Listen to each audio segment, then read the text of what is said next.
All right, so with the 2004 YZ450, we just gonna run through everything just to, make sure everything is in spec. Like, the bike have good compression from what I'm seeing right now. So what we're gonna do, we're gonna take the gas tank off, the seat off, we're gonna check the spark, we're gonna check the valve clearances, and we're gonna check the timing, and then we're gonna go through the carburetor, see if the carburetor is nice and clean. And then another thing I'm gonna have to do is put his radiators back on, because he took them off. And hopefully, the head gasket or nothing like that is blown. So other than that, we're gonna start with taking the gas tank off in the seat, and then we're gonna go from there. All right, so I took the gas tank and the seat off. And one thing that I noticed is that his coil wire was not put into the cap. So the bike will definitely never have no spark with that, then, not connected. But the next thing I'm gonna do is pull the cap out. It look like the cap is okay. We're gonna just pull the cap out, and then we're gonna pull the spark plug out and see if it has spark. And then we're gonna go from there. All right, so I got the spark plug out. Now we're gonna just check to see if it has spark.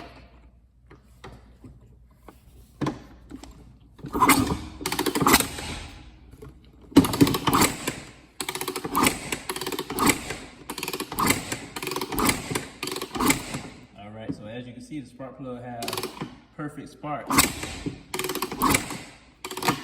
So the next thing I'm gonna do is I'm gonna take the cam cover off, and we're gonna check the valve clearances, and then we're gonna check the timing.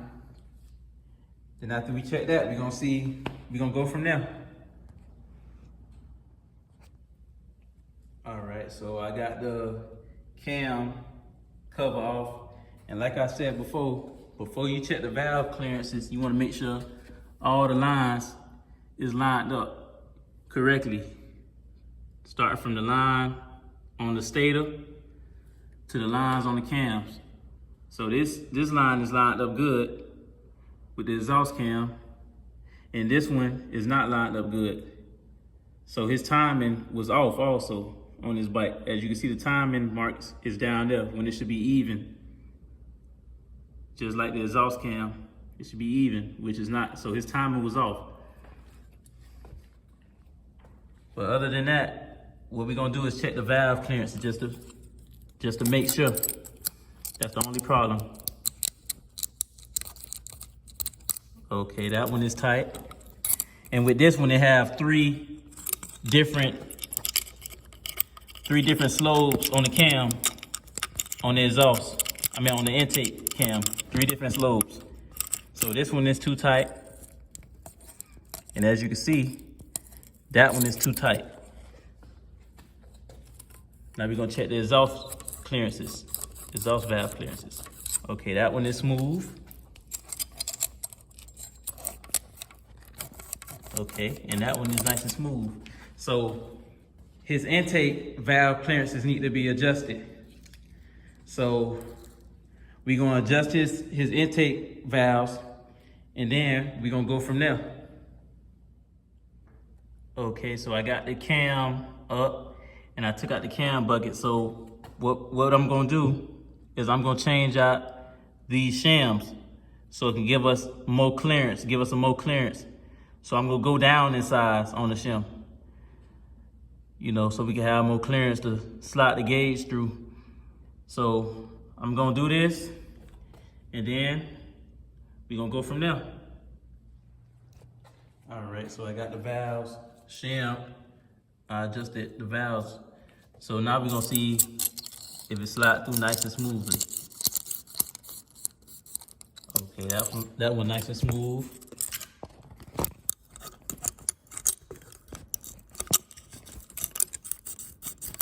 Nice and smooth.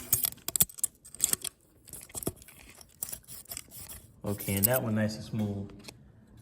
So the valves is definitely perfect. And you remember the exhaust valves was already good. Still smooth. Still smooth. Okay, so the next thing I'm gonna do is put the spark plug back in. I'm gonna put the cam cover back on, and then we're gonna move to the carburetor. Then we're gonna go from there. All right, y'all, so I took the bowl off the carburetor, and this is what I found. Like the carburetor, you can't even see the jets in there. Like this look crazy. This is the first time I ever seen a carburetor like this with stuff inside of the carburetor covering the jets. But anyway, what I'm gonna do is I'm gonna take out all the jets, take the float out, and I'm gonna blow through all the holes, like always, and make sure all the jets is, you know, you can see through that hole on the other end of the jet. And then we're gonna go from there.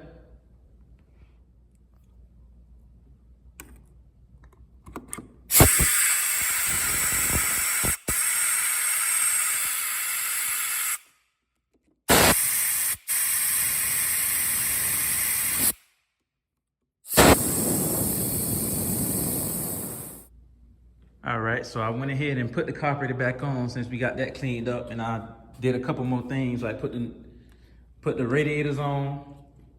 And as I can see, these are some aftermarket radiators. Okay, some aluminum radiators. Then I put the bracket on, the engine bracket. And he also had a couple of screws that was loose that I went ahead and went around and tightened up and stuff like that. And I put motor oil in it, so I got motor oil and everything else, coolant. So the next thing I'm gonna do is I'm gonna start putting the gas tank on, put fresh gas. I'm gonna put the seat back on. And another thing he also needed was an air filter, because he missing the air filter. Oh yeah, and I pumped up the tires.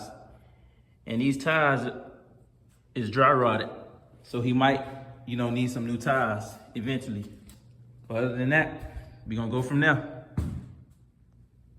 All right, y'all, so I got everything back together, but there's one more thing I want to show y'all, because y'all know I show everything, since we see everything here that's never been seen. On his gear shifter, it looked like they kind of like drilled screws inside. I don't know how they did that, but they drilled screws inside of the gear shifter. And that's because the shift shaft must have been bad, because the threads were worn around it. So it's still shifting and everything, but I'm gonna see what the customer want to do. If he want to put a new gear shift shaft in there, or he just want to use this way with the screws in it. But other than that, we're gonna start it up and see if we got the V-touch. We're gonna go from there.